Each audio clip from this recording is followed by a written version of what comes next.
রাতভর ব্যাপক উদ্বেগ ও উৎকণ্ঠার পর অবশেষে পাকিস্তানের মধ্যস্থতার মাধ্যমে শর্ত সাপেক্ষে 2 সপ্তাহের যুদ্ধবিরতিতে সম্মত হয়েছে আমেরিকা ও ইরান। মার্কিন প্রেসিডেন্ট ডোনাল্ড ট্রাম্প বলেছিলেন, যুদ্ধবিরতি তখনই কার্যকর হবে যখন ইরান আন্তর্জাতিক জাহাজগুলোকে সম্পূর্ণ ও নিরাপদভাবে চলাচলের জন্য হরমুজ প্রণালী খুলে দিবে। আমেরিকার শর্ত মেনে ইরান হরমুজ প্রণালী খুলে দিতে রাজি হয়েছে বলে জানিয়েছেন পাকিস্তানের প্রধানমন্ত্রী শাহবাজ শরীফ। তিনি বলেন, ইরান ও আমেরিকা এবং তাদের মিত্ররা লেবানন সহ সর্বত্র যুদ্ধবিরতিতে সম্মত হয়েছে, যা অবিলম্বে কার্যকর হবে। की भरपूर कोशिश की जा रही है। ওদিকে ইরানও দিয়েছে কঠিন সব শর্ত, যার মধ্যে রয়েছে ইরানের উপর ভবিষ্যতে আর কোনো আগ্রাসন না করার নীতিগত নিশ্চয়তা, হরমুজ প্রণালীতে ইরানের সার্বভৌম নিয়ন্ত্রণ বজায় রাখা এবং নিরাপদ ট্রানজিট প্রোটোকল প্রতিষ্ঠা, ইরানের ইউরেনিয়াম সমৃদ্ধকরণ মেনে নেওয়া এবং জাতিসংঘ নিরাপত্তা পরিষদ ও আইইএ এর সব নেতিবাচক প্রস্তাব বাতিল করা। এছাড়াও সব ধরনের প্রাথমিক ও গৌণ নিষেধাজ্ঞা প্রত্যাহার এবং বিদেশে জব্দকৃত ইরানি সম্পদ অবমুক্ত করা, যুদ্ধের কারণে ইরানকে উপযুক্ত ক্ষতিপূরণ প্রদান, মধ্যপ্রাচ্য থেকে মার্কিন সেনা প্রত্যাহার এবং লেবানন সহ প্রতিরোধ জোটের বিরুদ্ধে যুদ্ধ বন্ধ করা।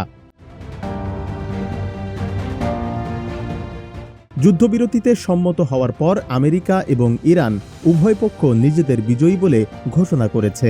যুদ্ধবিরতিতে সম্মত হয়েছেন বলে জানিয়ে ট্রাম্প বলেন, পাকিস্তান সরকারের অনুরোধ এবং ইরানের পক্ষ থেকে দেওয়া 10 দফার একটি প্রস্তাবের ভিত্তিতে আমরা এই সিদ্ধান্ত নিয়েছি। আমরা বিশ্বাস করি এই প্রস্তাব আলোচনার একটি কার্যকর ভিত্তি হতে পারে। যুদ্ধবিরতি ভেস্তে গেলে আমেরিকা আবার ইরানের বেসামরিক বিদ্যুৎ কেন্দ্র ও সেতু ধ্বংস করার অবস্থানে ফিরে যাবে কিনা এমন প্রশ্নের জবাবে ট্রাম্প বলেন, সেটা আপনারা দেখতে পারেন। Iranian supreme national security council এক বিবৃতিতে জানায়, ঐতিহাসিক এবং বিধ্বংসী পরাজয় ভোগ করা শুরু করেছে শত্রুপক্ষ। ইরান বড় বিজয় অর্জন করেছে।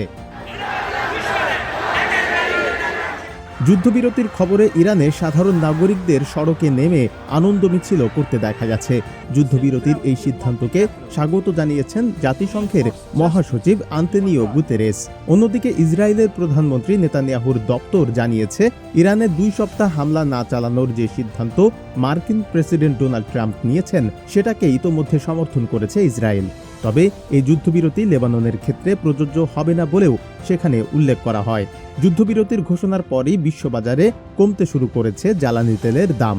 যুদ্ধবিরতির খবর ছড়াতেই প্রথম 1 ঘন্টায় ব্রেন্ট ক্রুড অয়েলের দাম প্রায় 13.6% কমে নেমে এসেছে ব্যারেল প্রতি $94.50।